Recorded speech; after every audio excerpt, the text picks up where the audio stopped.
I think a lot of governmental officials often just get so far by just bullshitting people. And I think there's a real value in, if you're listening, if you're really listening to what they're saying, you can call people on their bullshit, right? You can tell them, that this is just not a thing. This is just not accurate. So I really felt like, I mean, he was bragging.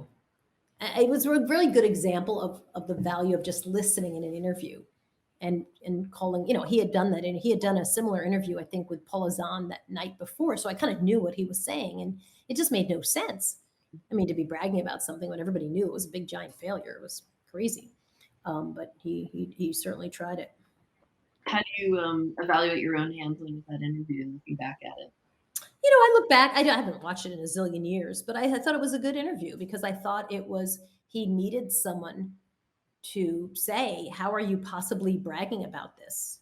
Like, are you telling me this is good? Are you going to tell me that, like, I think sometimes that's missing today, actually, in a lot of political reporting, that nobody goes for the jugular in the real question that needs to be asked. But yeah,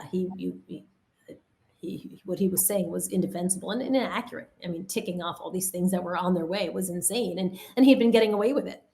I mean, and again, I just thought, because we've been covering that story for so long, we were well aware of kind of what was actually happening there, and we just wouldn't let him get away with it.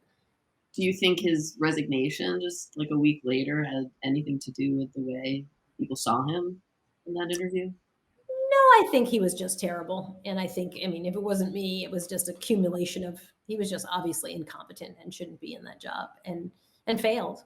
I mean, Yeah. I think we got to witness a person failing